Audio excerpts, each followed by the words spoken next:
Ladies and gentlemen, we are pleased to present the new Evolution of Man exhibit in our technology wing.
Hi, I'm Chris Sorrell. I'm producer of Medieval. I've also been involved in the design from the start and quite a bit of the programming as well. The game is an action-adventure. It was inspired by the classic arcade game Ghouls and Ghosts. My name's Jason Wilson and I'm the lead artist and co-designer along with Chris Sorrell on Medieval. Throughout the game you're playing a skeletal knight called Sedan Fortescue. He has been risen from the dead by the sorcerer named Zarok, and throughout the game you're pursuing the sorcerer to try and stop him from completely taking over this weird medieval landscape called Gallowmere. The look of the game is quite unique. You know, a lot of games are based around map editor constructed landscapes, kind of fairly rigid, block-like look to it. This is something that we don't have in Medieval. We have curves and skewed geometry all over the place, and buildings at funny angles. The game also has quite a strong sort of RPG theme, the requirement for you to use particular weapons to learn particular strategies, achieving 20 different levels and tackling probably around 50 different characters along the way. And when he was alive, he was the champion of the king of the land and died valiantly in battle. He's quite a goofy looking character, I suppose.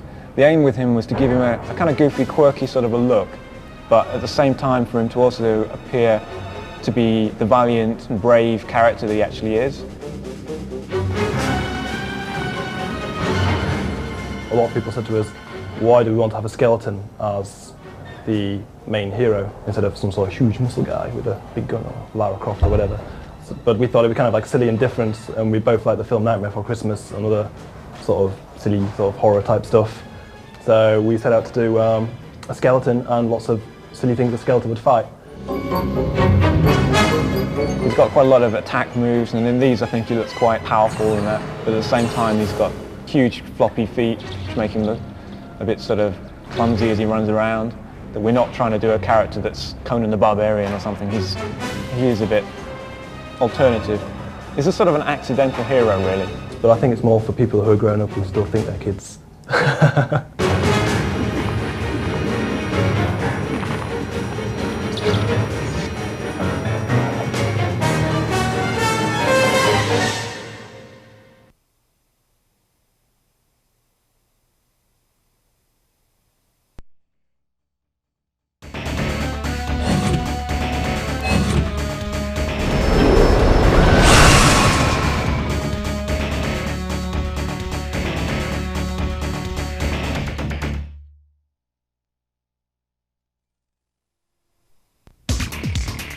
If you had fun playing Tomb Raider, you're not alone. 6 million copies of Tomb Raider 1 and 2 have been sold worldwide.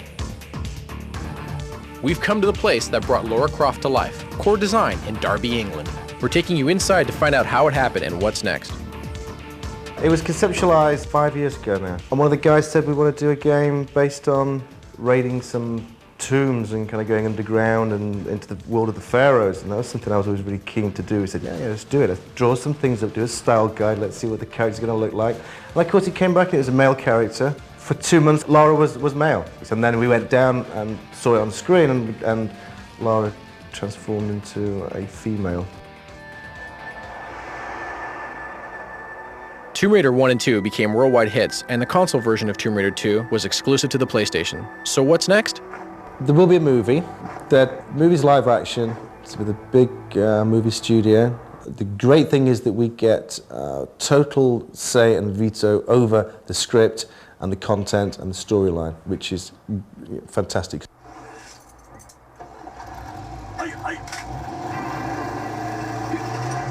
Lara herself will have another game out for Christmas '98. There has been some muted discussion about maybe a sidekick for Lara. Maybe a girl, maybe a boy. There is some discussion, but I'd hate to blow it before it's finalised. It'd be good though, wouldn't it? I think it'd be pretty neat. What will be in Tomb Raider 3? Core is giving PlayStation Underground subscribers a first look at some footage. One of the main differences is we're going to give Lara a lot more moves, new vehicles. We've overhauled the 3D engine to make everything faster and in high res. This level is going to be based around London, where you'll start off on the rooftops and then you have to venture down into the sewers and the disused tube train lines that are being closed off. Your ultimate aim of this adventure is to break into a corporate building and steal back an artifact that has been taken from a museum. Lara's been hired to go and find it. We're drawing quite a lot more than what Tomb Raider 2 could, so we can get big expanses of open area, build quite detailed backgrounds. This is Darren. He's going to be doing the main animations for Lara on Tomb Raider 3. At the moment he's working on various new moves for Lara, like crawls. We're trying to give her a knife so she can actually stab things.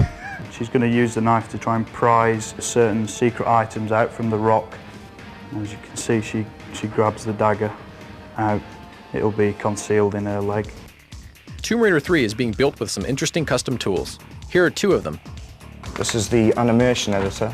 It allows us to do all the characters in the game. And here you can see a wireframe form. In the first game, she was made up of around about 350 polygons. And in the second game, we upped her to about 540, just to add more detail, more curves.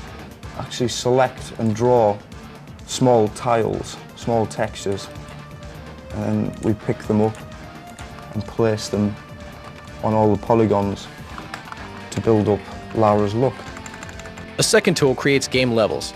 Here we're watching level designer Heather Gibson build a room with a series of mouse clicks.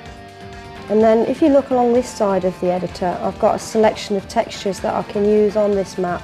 We can then go on to apply the textures to these areas. So it's just a matter of popping textures onto the faces that are displayed within the room editor. We can apply a light to the room, change the ambience of that room, change the range and the strength of the light to get that nice moody atmosphere that we've got on most of the levels. And I can actually have a look at this room now if I go into preview and fly around and see how it looks. And also we can trigger all the baddies within this system. So that means that when we place our dogs or cult members within this particular map, I can say that I wanted that dog to attack Lara at a specific point. So I can select the dog and trigger it so that when Lara crosses this trigger point here, the dog becomes activated. It allows the player to run across the trigger and run back into a different area of the map and have the sense that something different's happening, because the baddies are still coming through, but they might come through it from a different area. So it always gives you the feeling that they're actually quite clever, that they're working out how to get to you. As we left, team member Peter Barnard revealed one last thing. Did you ever wonder what Lara looked like without her clothes on? Bet you wish you hadn't bothered.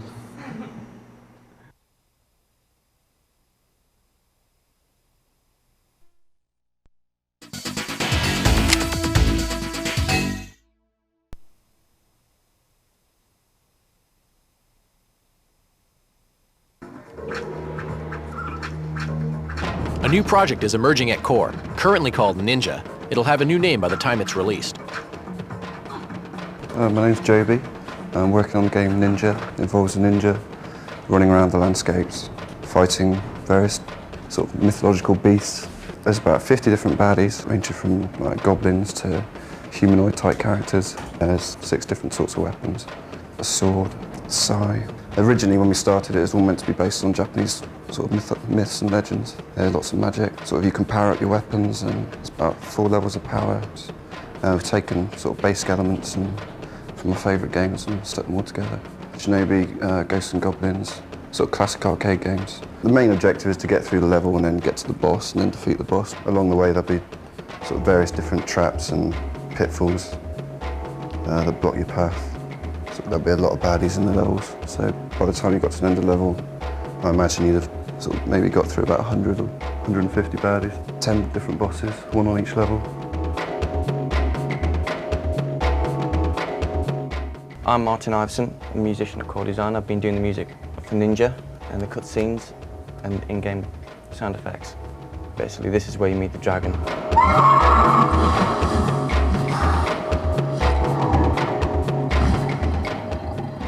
Once that's finished, you'll switch straight to the game graphics. You'll defeat the boss, and then this is what happens.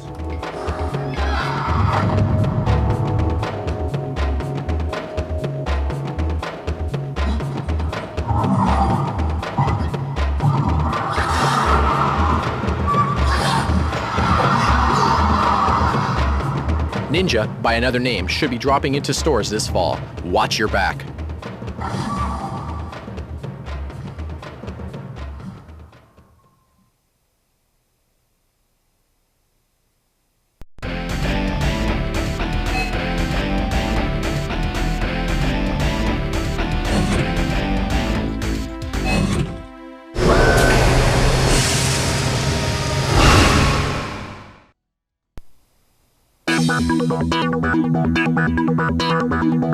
We found out there's something different at nightclubs in London. It was so cool, we're taking you for a look. London's top clubs have more than great music.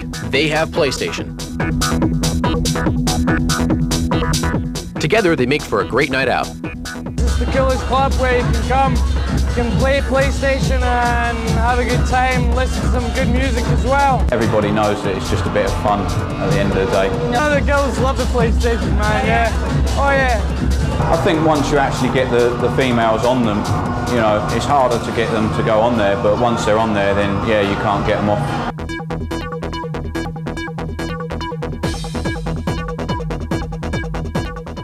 When the conversation gets dry, you can retire to play a PlayStation. We went across town to check out another club called the Ministry of Sound. It's new, it's hot, and it has a whole room devoted to PlayStation.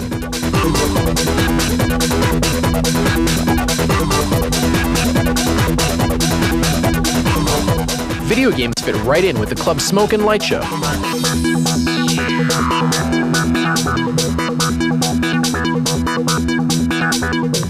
Club owners told us that PlayStation helps bring in new people. Then we have better facilities to offer than other clubs. You know, it just gives them more value for money, being able to play on the PlayStations and see new games that aren't out in the shops and stuff like that, really.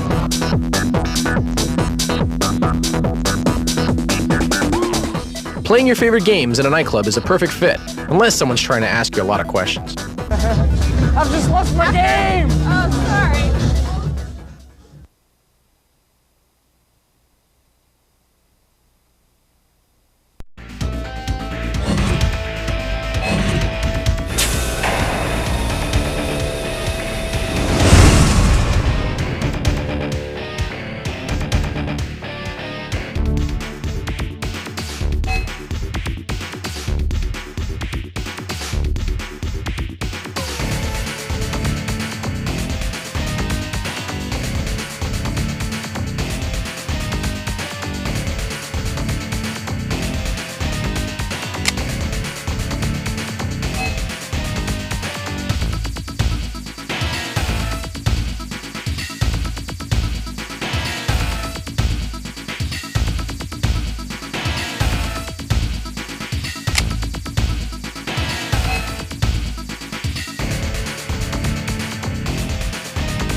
You love to play games, now help us make one from scratch.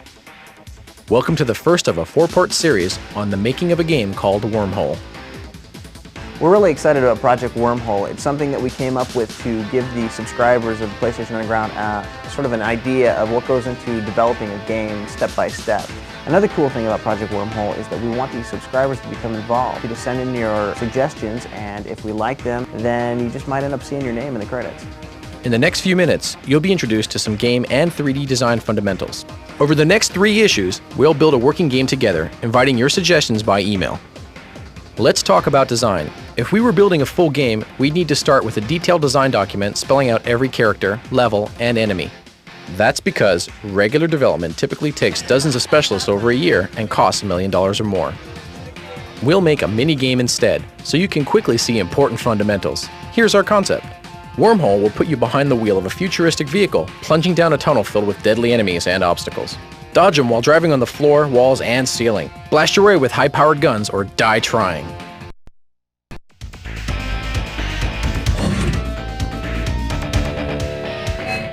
Let's take a look at how to start building our game in 3D. This car will be our main character. Here it is on your TV screen. How does PlayStation generate it? Let's start from the ground up. Space in 3D is defined by X, Y, and Z coordinates. They describe a point called a vertex. Link 3 vertices or more, and you get a polygon. The most basic polygon goes by the highly technical name, triangle. Almost any object in a game is made up of hundreds or even thousands of polygons. They're the building blocks of 3D. We can fill the polygons with solid colors. That's one of several ways to draw them. Another way is to add rich detail by taking a picture of a texture and stretching it over the polygon. This is called texture mapping. Each vertex of the polygon has information about what part of the picture or texture is connected. Modify these values and the texture map can be made to fit just right. Here's the car with all textures applied, ready to rip.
Next issue, we'll tweak the car.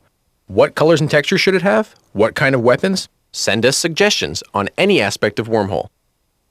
You can be a part of a discussion of Wormhole at www.playstation.com. And if you send us comments we like, your name just might end up in the game's credits. Next issue, we'll build a special animated world for your driving pleasure. It will be waiting behind these doors.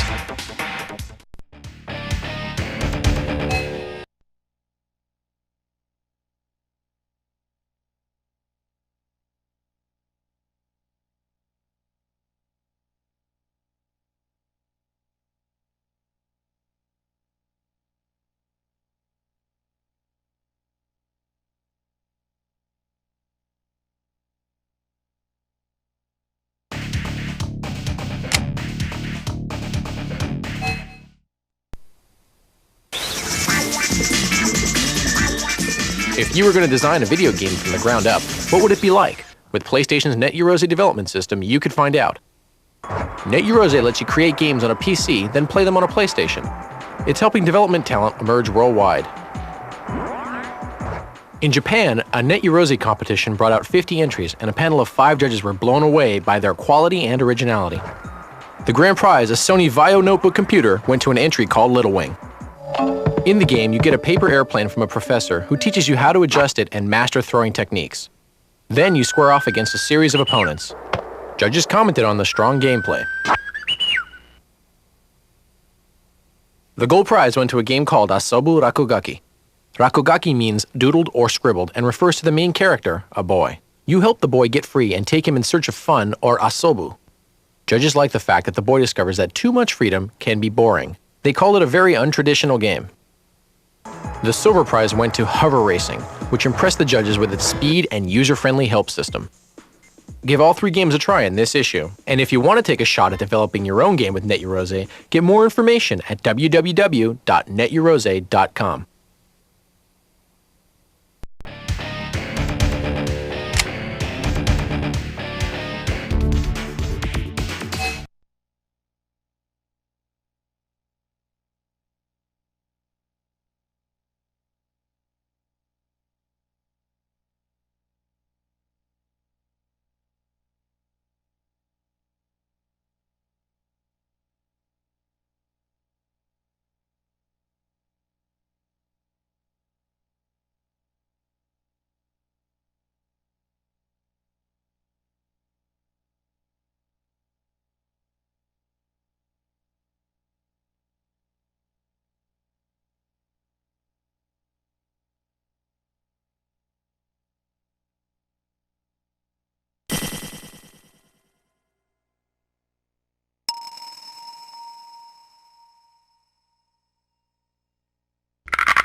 NFL Extreme is a high-impact, arcade-style 5-on-5 football game. Wide open, there's no out-of-bounds, it's trash-talk your opponent, no penalties, brutally physical, tons of exaggerated hits, sack the quarterback, flex to the fans, blitz your linebacker, taunt your opponent. I own you. Don't get up, chump. Is that all you got? Welcome to the NFL, baby.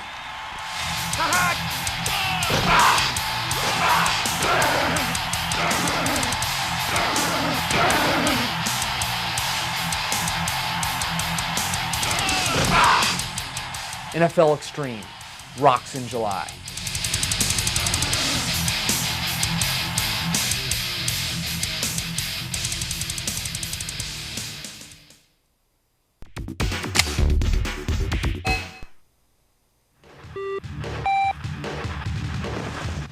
Cool Borders 3 features a pretty killer tree run where you have to shoot through these gaps to kind of find daylight. If you don't find daylight, you splat. We really wanted to capture that authentic snowboarding experience. We motion captured riders for all the jumping animations. We've added a powder trail and really tweaked the carving to give you that sensation of just cutting through the snow. There's an all-new avalanche mode in Cool Borders 3.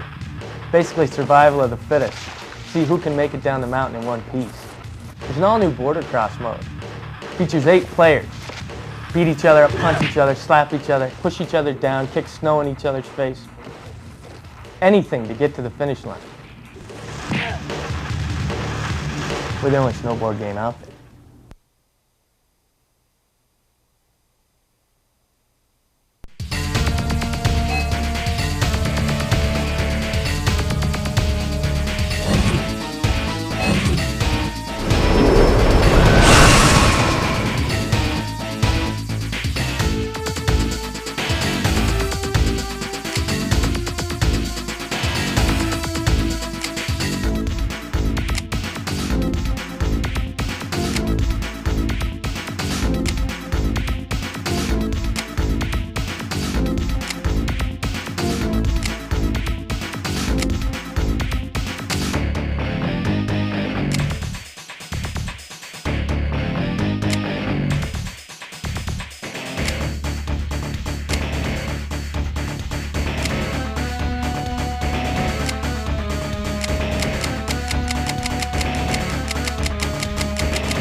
Lower your weapon or be destroyed.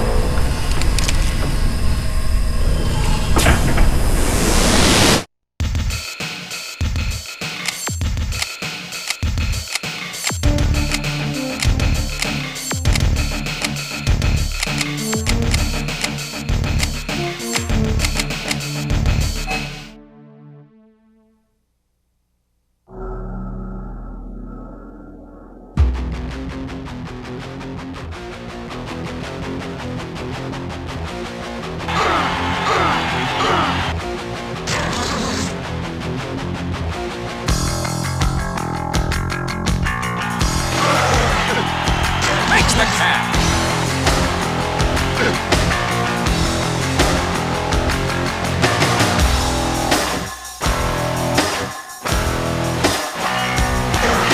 Number 7 zips it. Looks like a running play.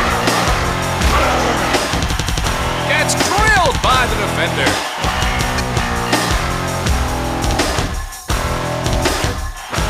He really nails him.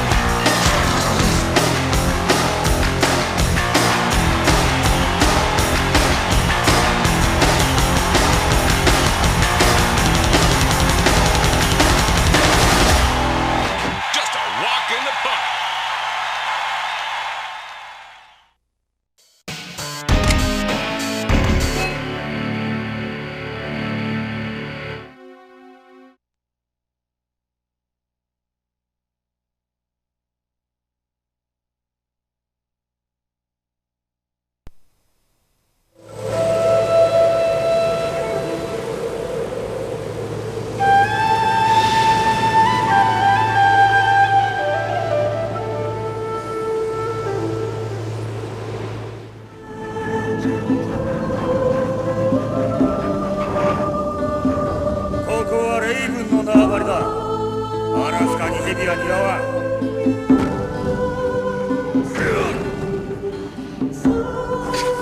いいぞ、その調子だ。ざまずくがいい。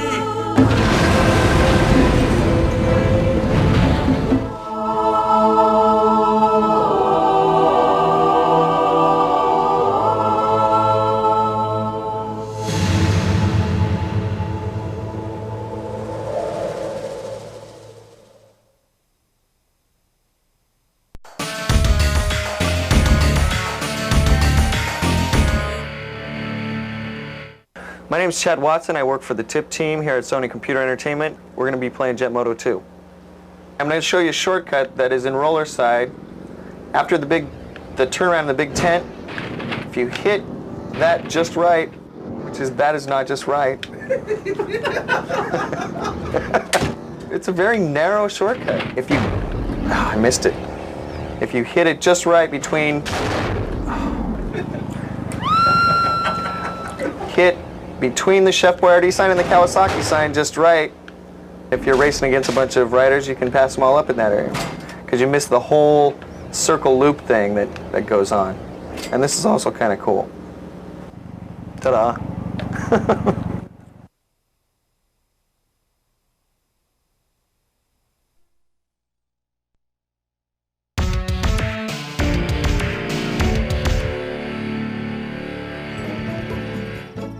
Hi, my name is Robert Hernandez from Third Party Test.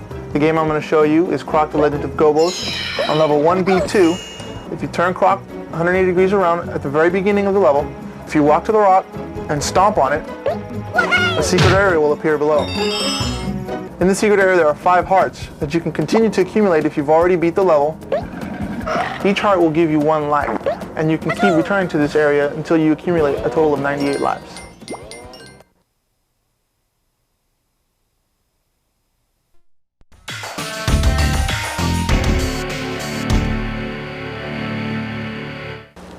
Hi, my name is John Diamond and I'm a third-party tester. The cool code I want to show today is from the game Pitfall 3D. At the password screen, if you type in Crane's Baby, you get an extra special surprise. It's the original Pitfall Harry from the early 80s.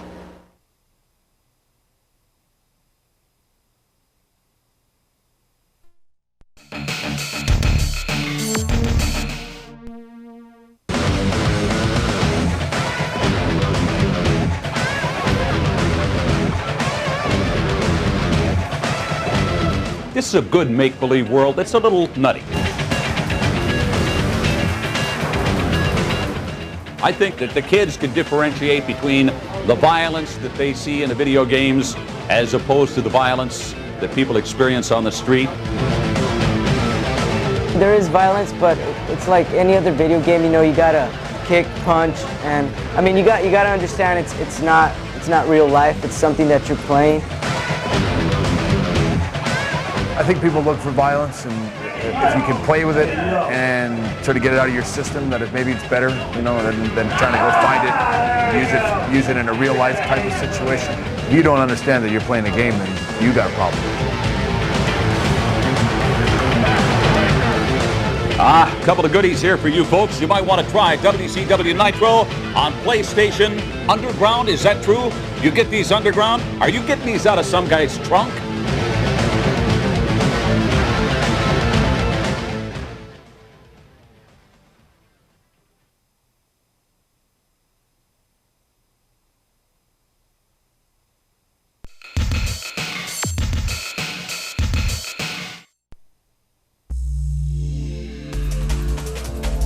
Check out the Glove, the revolutionary new video game controller from Reality Quest. Yeah, but where can I get one? Now available wherever video games are sold and under 50 bucks. Feel the control and speed, especially on racing and fighting games.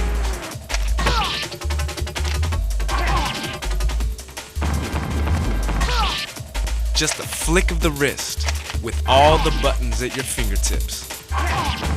Take the time to learn it. If you're a serious gamer, it's worth it. Get in the game. The Glove. 1-888-96-GLOVE. www.glove.com. theglove.com. I love the glove.